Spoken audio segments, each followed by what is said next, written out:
Segunda carta aos Coríntios, no capítulo 5,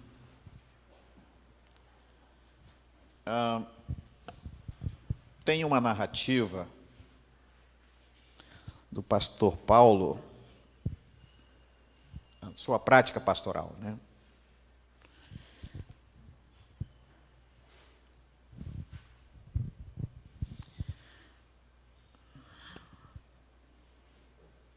Capítulo 5, a partir do verso 11. A gente vai ler até do 11 ao 17.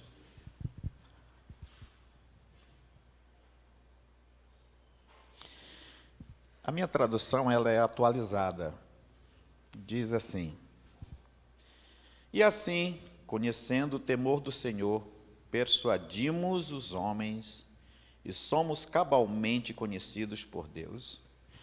E espero que também a vossa consciência nos reconheça. Não nos recomendamos novamente a vós outros, pelo contrário, damos-vos ensejo de vos gloriardes por nossa causa, para que tenhais o que responder aos que se gloriam na aparência e não no coração. Porque se enlouquecemos, é para Deus. Se conservamos o juízo, é para vós outros. Pois o amor de Cristo nos constrange, julgando nós isto: um morreu por todos, logo todos morreram. E ele morreu por todos para que os que vivem não vivam mais para si mesmo, mas para aquele que por eles morreu e ressuscitou. Assim que nós, daqui por diante, a ninguém conhecemos segundo a carne. E se antes conhecemos a Cristo segundo a carne, já agora não o conhecemos deste modo. E assim, se alguém está em Cristo, é nova criatura, as coisas antigas já passaram, eis que se fizeram novas. Tudo. Eu quero convidar você a ficar 1 segundo ou 2 segundos em oração e pense sobre essa narrativa, esse testemunho, essa fala pastoral de Paulo.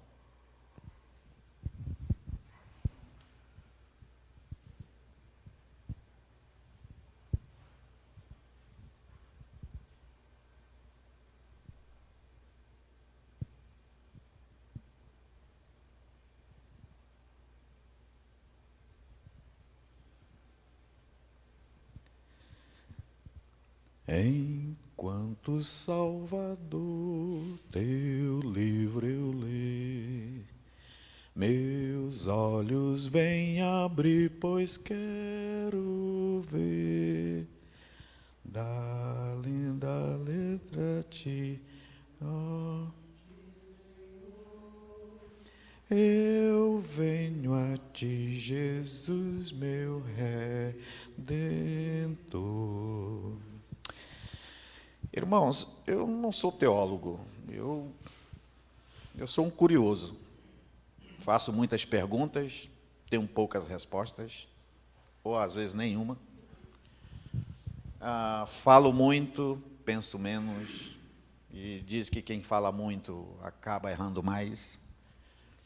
Mas uma coisa eu tenho no meu coração, nesses anos que Deus, por graça e favor, me mantém nessa caminhada, na prática pastoral, mesmo na juventude, depois na meia idade, agora na velhice. Eu me deparo com essas narrativas bíblicas e começo a me perguntar como é que eu me encontro nisso, como é que minha vida responde a essas provocações de Deus, né?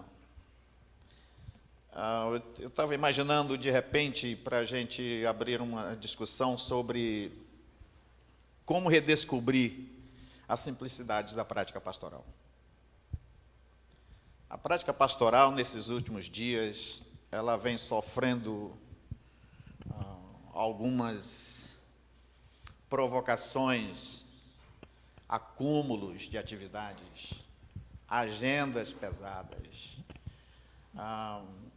Eu ouvi uma vez o Edinaldo dizendo que o exercício pastoral só lida com coisa séria. E aí ele foi tentar contar a piada, nem se deu bem o cara. Ficou... Não, é tanto, porque pastor, por mais que ele seja extrovertido, o cara ele só lida com coisa séria. Só lida com coisas com significado. Por isso que o pastor não pode ser neófito, ele não pode ser displicente, ele não pode ser jogado. Porque pelo exercício, não por ele, mas pelo exercício, a tarefa dele requer uma postura, uma conduta, um procedimento responsável, fiel, confiável, para que a missão de Deus se cumpra. Então, eu quero pensar com vocês sobre essa ideia de redescobrindo a simplicidade da prática do Evangelho, ou da pregação, ou do exercício pastoral, a partir de fazer a leitura. Paulo está dizendo aqui, por exemplo, que ele separa aqueles que estão no ministério por um exercício pessoal, de grandeza, de sobressair, que é uma coisa especialmente que não passa pelo coração. E ele disse que tem a outra prática, que é a questão do coração. Então, eu quero identificar com você, por exemplo, nós precisaríamos, para redescobrir a simplicidade da prática pastoral, primeira questão é discernir a missão de Deus no mundo. E essa não é uma tarefa fácil, irmãos.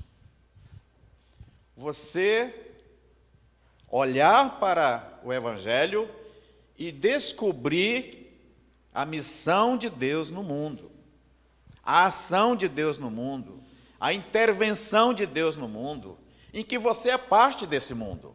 Você não está à parte dessa intervenção, você não anda à margem. O pastor Marcelo gosta desse negócio de andar à margem. Não, você não está à margem, você está na via principal. E a via principal da prática pastoral é a missão de Deus.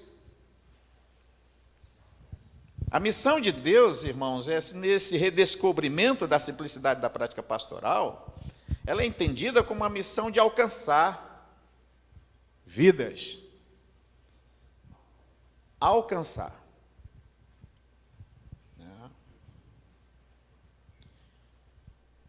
Nós vamos entender, irmãos, que é Deus que ama primeiro. É isso?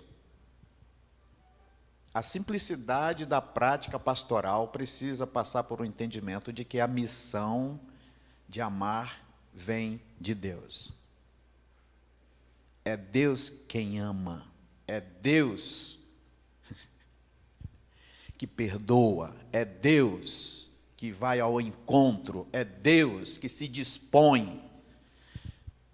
Isso é muito importante para nós, até para a gente poder se colocar na nossa tarefa. Qual é minha tarefa nessa missão de Deus de chegar até os confins da terra?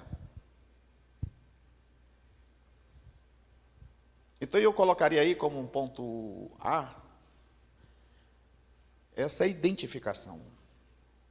Eu não tenho uma missão no mundo, eu tenho uma tarefa, porque a missão de salvar o mundo pertence ao Criador. E eu preciso entender isso, porque se eu não entender isso, eu vou ficar doente, eu vou ficar cansado, eu vou ficar fadigado, eu vou colocar minha família em risco, eu vou colocar minha esposa ou meu marido em risco, eu vou colocar meus filhos e os meus parentes em risco, porque eu estou no lugar que não é meu, eu estou tentando fazer uma tarefa que não é minha.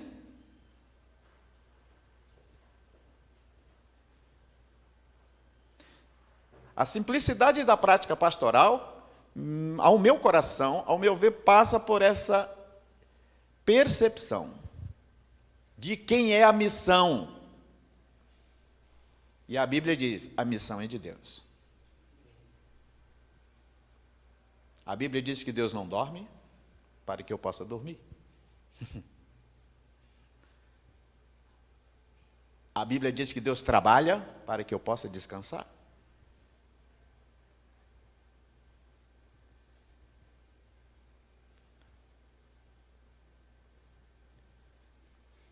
A missão de Deus no mundo é nos manter nele, por ele, para ele.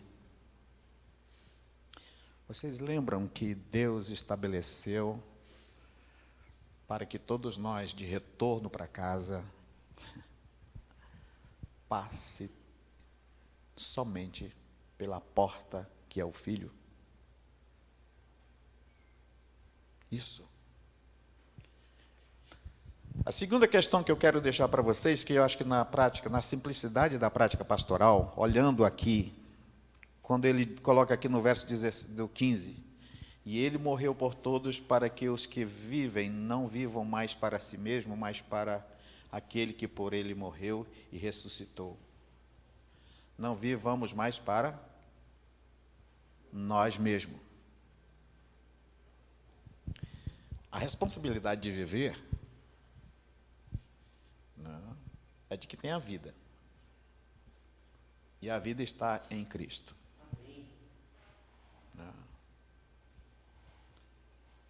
A simplicidade da prática pastoral passa por essa compreensão. Eu preciso estar em Cristo. Deus mesmo diz assim, tudo será reconciliado por meio dele. Absolutamente nada voltará para casa senão por meio dele. A simplicidade da prática pastoral para que cheguemos com saúde juntos. Nós temos que chegar juntos. Nós fomos alcançados no mesmo amor, no mesmo perdão, na mesma graça, na mesma benevolência, e para que juntos cheguemos aonde nós temos que chegar. E nós não chegamos pelo nosso esforço, nós somos conduzidos, somos transportados, nós somos levados por aquele que nos amou. A segunda questão que eu quero deixar para vocês, que entendo que olhando para a prática pastoral paulina, me ajuda muito, é que a pregação não é minha. A pregação não pertence ao pregador.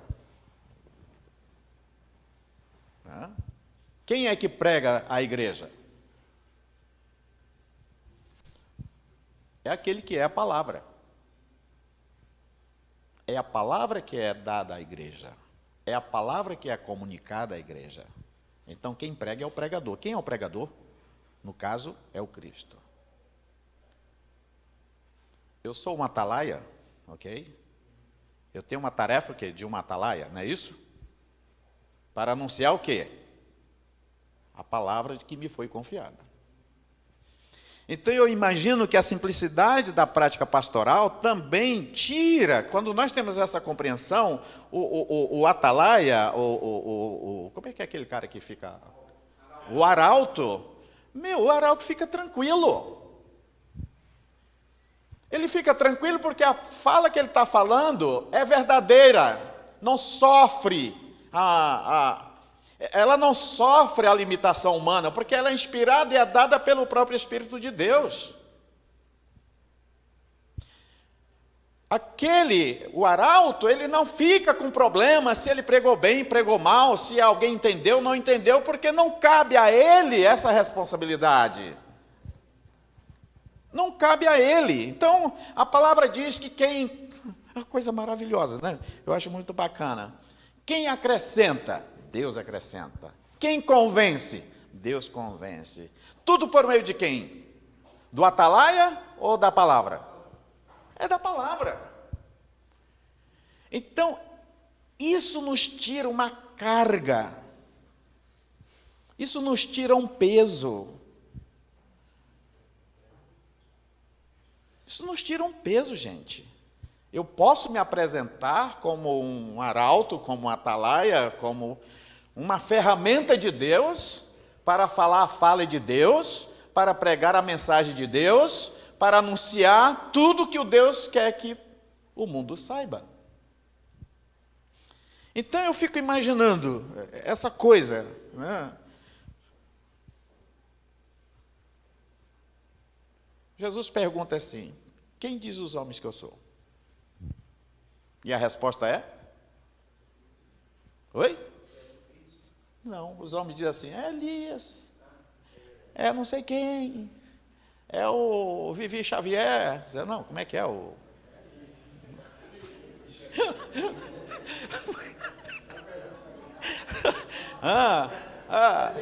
é o...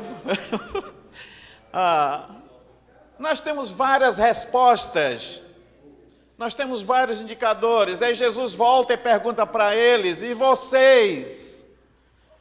O que é que vocês sabem? O que é que vocês dizem? Como é que vocês se relacionam? O que é que vocês falam entre vocês sobre mim? E, gente, a fala é tão bonita que Pedro diz: rapaz, tu és o... E vocês lembram que Jesus fala sobre essa afirmativa de Pedro?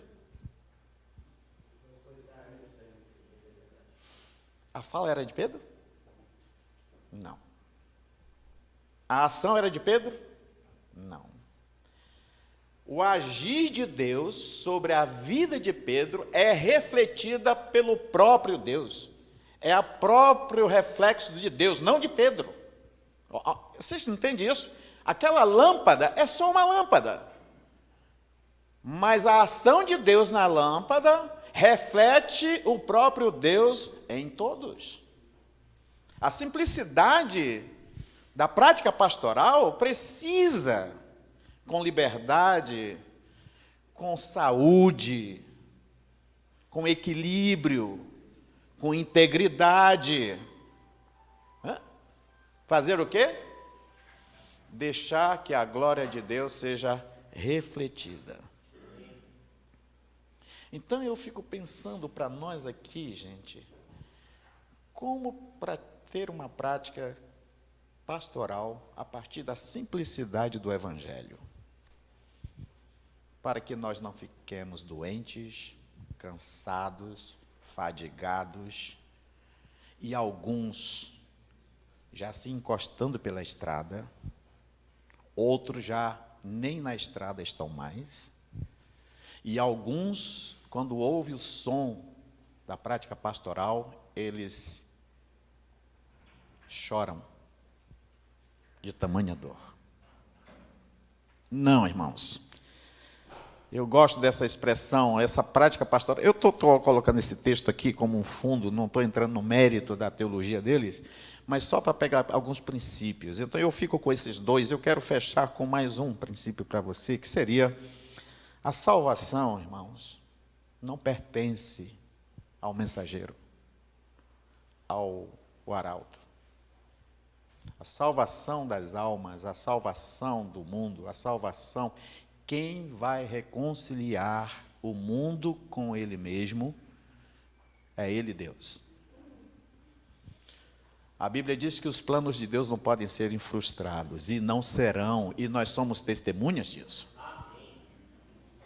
Se tiver alguém que é testemunha ocular, pessoal, somos nós.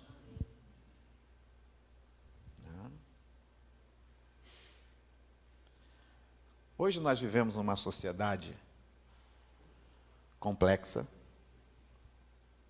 confusa.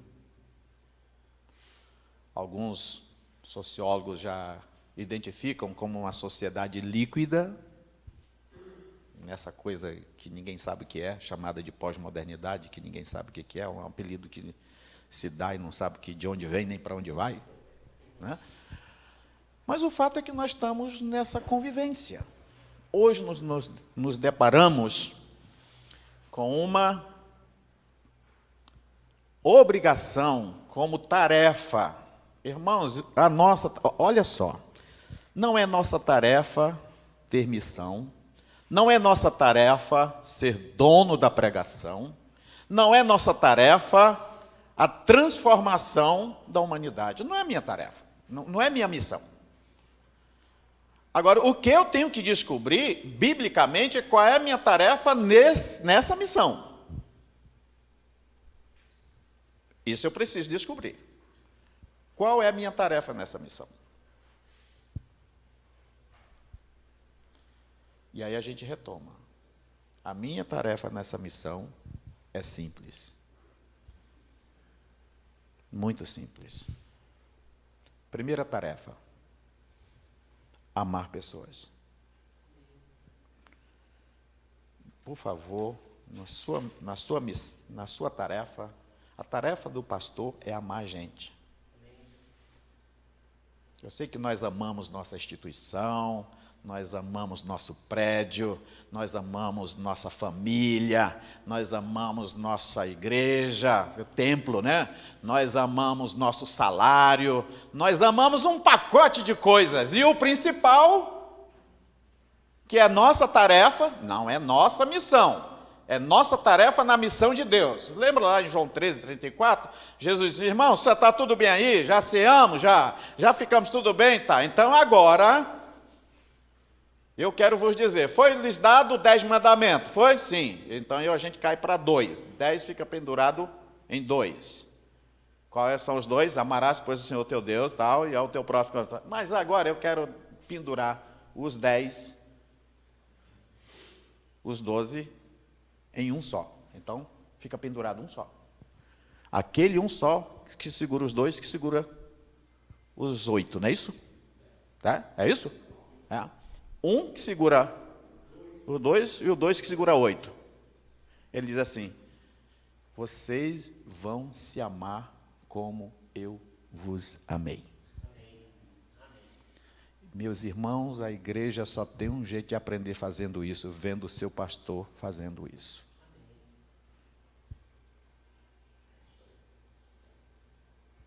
Somos desafiados a amar pessoas.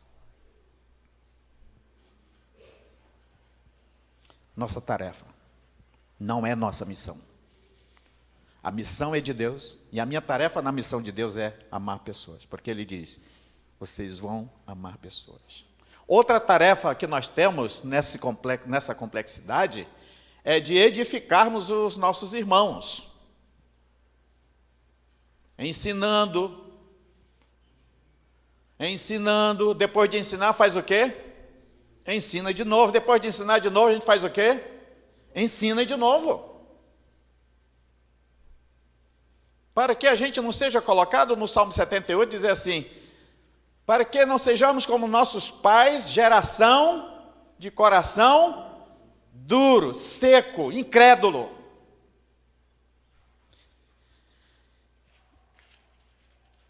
Essas nossas tarefas precisam ficar evidentes. E outra coisa que eu vou dizer para vocês: a tarefa de ensinar não é inspirativa. A tarefa de ensinar passa por transpiração. Lembra que lá em Mateus 28, a palavra de Jesus diz o seguinte: vocês vão ensinar tudo que vocês aprenderam comigo. Tudo. É isso? Eu quero fechar essa minha reflexão com vocês, esperando provocar no seu coração aí uma reação, seja ela positiva ou negativa, ou de crítica ou não. Mas eu acredito que a nossa tarefa, como o próprio pastor Paulo diz assim: você tem dificuldade de imitar a Jesus? É isso que ele fala? Ele é provocador, mãe. Ô, Soares, você está com dificuldade de imitar a Jesus na prática pastoral? Tô, Paulo. Tenho. Eu não estou conseguindo amar como ele me ensinou.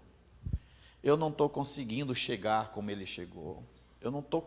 Por exemplo, ele diz assim: olha, pessoal, para cumprir a minha missão, ou a missão do Pai, é assim: estive preso, mas você não foi lá. Não é isso? Estive com fome, mas você não me deu comida. Passei muito frio, mas você não me aqueceu. Qual é a minha tarefa?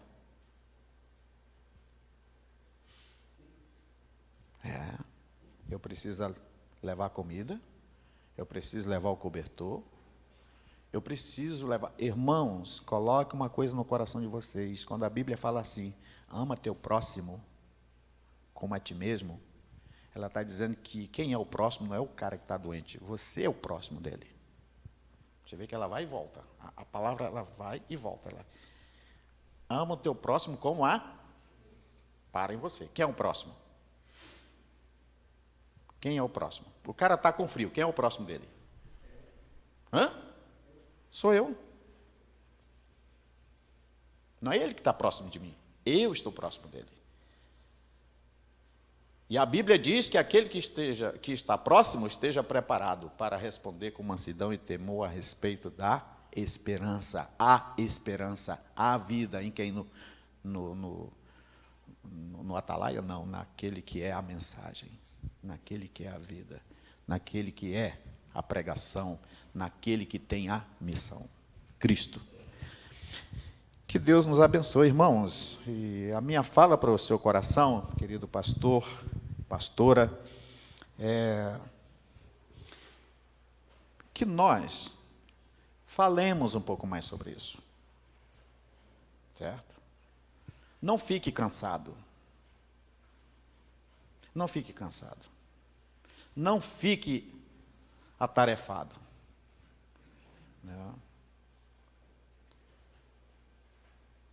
Deus tem toda a graça e condições de fazer com que seu reino seja expandido. É Ele que faz. Quanto a nós fiquemos nas nossas tarefas, dizendo, Senhor, me ajude a fazer o que eu tenho que fazer. Aquele negócio, o Sinésio deu um estudo lá sobre aquele negócio lá do... tem uma revistona grandona, fazendo a sua vontade, né? Eu acho muito bacana aquele negócio, ele diz assim, rapaz, descubra onde Deus está trabalhando. E às vezes nós, como pastores, a gente está em todo lugar, menos onde Deus está. Não rola isso? Você está ocupado com tantas coisas e não está ocupado com o principal. Qual é o principal no reino de Deus? É gente. O reino de Deus é formado por gente. Podemos orar? Deus, obrigado por esta manhã. Eu sei que o Senhor vai continuar fazendo com que teu reino seja completamente plantado